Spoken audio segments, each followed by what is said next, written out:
नमस्कार दोस्तों, मैं हूं मानिक सिवना। आज हम बात करेंगे कि ब्रह्मांड आखिर कितना विशाल है।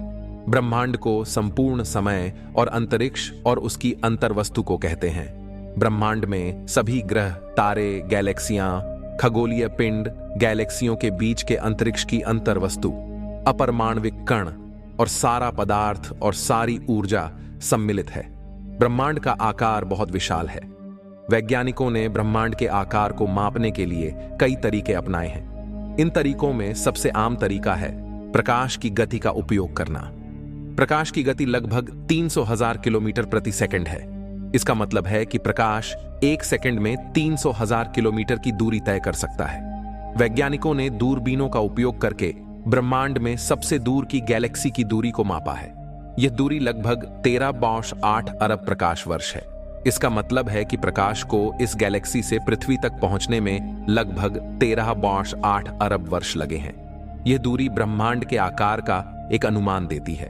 ब्रह्मांड का आकार इतना विशाल है कि हम इसे अपनी कल्पना में भी नहीं समा सकते। अगर हम ब्रह्मांड के आकार को समझने के लिए किसी उदाहरण का उपयोग करें तो हमें कुछ ऐसा उदाहरण चुनना होगा जो बहुत विशाल हो। एक उदाहरण है कि अगर हम ब्रह्मांड के आकार को किसी क्रिकेट की पिच के आकार के बराबर मान लें तो पृथ्वी इस पिच के एक छोटे से धब्बे के समान होगी। एक और उदाहरण है कि अगर हम ब्रह्मांड के आकार को किसी महासागर के आकार के बराबर मान लें तो पृथ्वी इस महासागर में एक पानी की बूंद के समान होगी। इन उदाहरणों से हमें यह समझने में मदद मिलती है कि ब्रह्मांड कितना विशाल है। लेकिन इन उदाहरणों में भी ब्रह्मांड की विशालता का सही अंदाजा नहीं लगाया जा सकता। ब्रह्मांड लगातार फैल रहा है।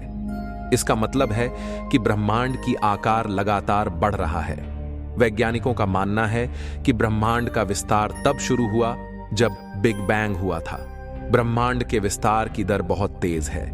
वैज्ञानिकों का अनुमान है कि ब्रह्मांड हर 380,000 वर्ष में अपनी आकार से लगभग 1% बढ़ रहा है। ब्रह्मांड के विस्तार की दर इतनी तेज है कि यह हमारे लिए ब्रह्मांड की सीमा को देखना असंभव बना देती है। ब्रह्मांड की आकार की सीमाएं। वैज्ञानिकों का मानना है कि ब्रह्मांड का आकार अनंत नहीं है। इसका मतलब है कि ब्रह्मांड की एक सीमा है। हालांकि ब्रह्मांड की सीमा कितनी दूर है, यह अभी भी एक रहस्य है।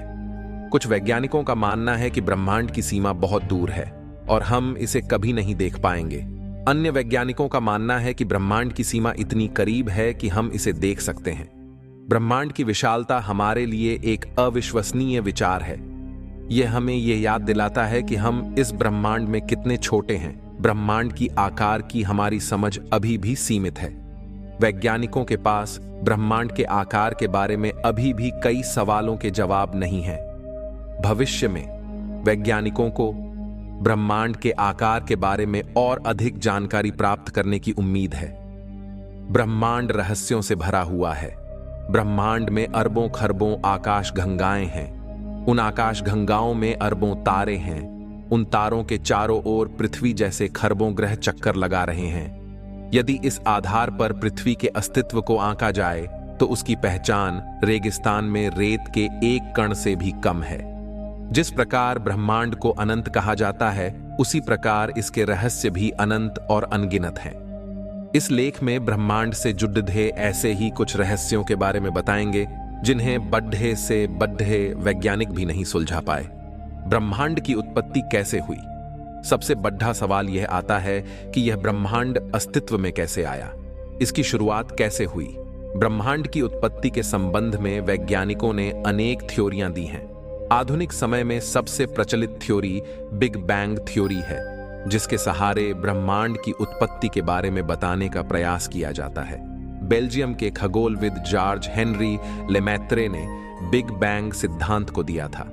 इस थ्योरी के अनुसार करीब 14.5 अरब साल पहले ब्रह्मांड का संपूर्ण द्रव्यमान और ऊर्जा एक सूक्ष्म बिंदु के रूप में सघनभूत था। उस बिंदु में जोरदार विस्फोट हुआ और ब्रह्मांड की रचना हुई।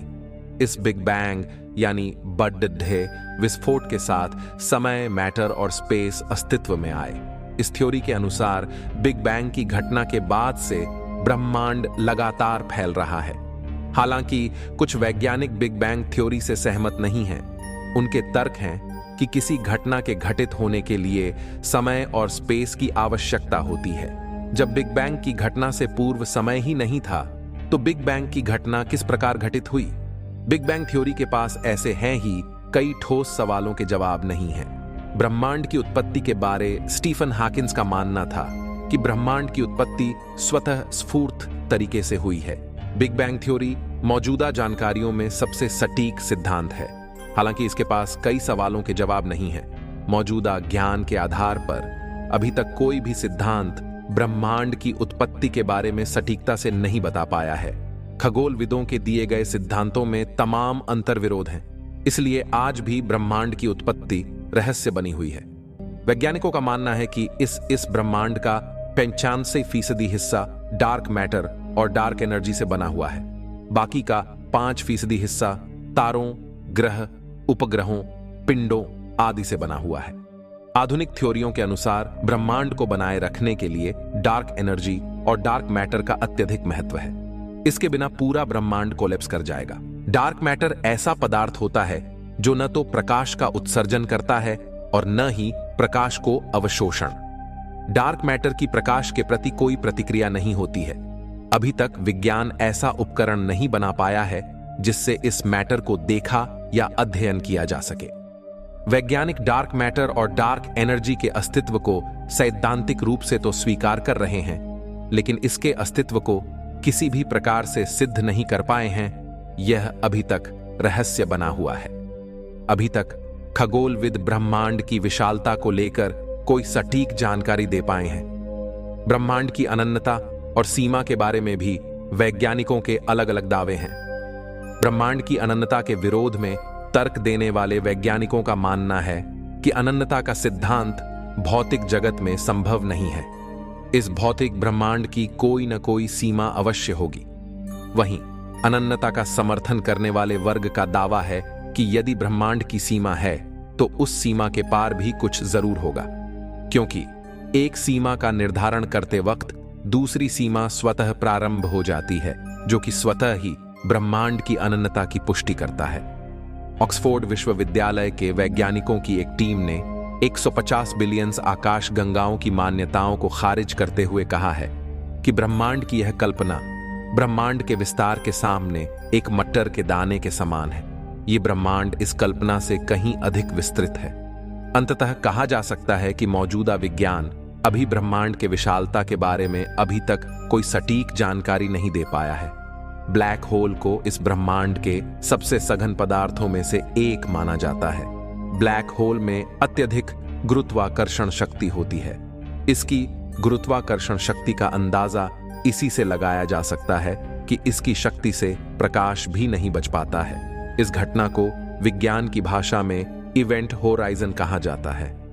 ब्लैक होल का निर्माण विशाल तारों में सुपरनोवा या विशाल विस्फोट के बाद होता है, जिससे तारे का द्रव्यमान बहुत छोटे स्थान में संघनित हो जाता है और उसकी गुरुत्वाकर्षण शक्ति बहुत अधिक हो जाती है। धन्यवाद दोस्तों, इस वीडियो को देखने के लिए। अगले वीडियो में मिलेंगे।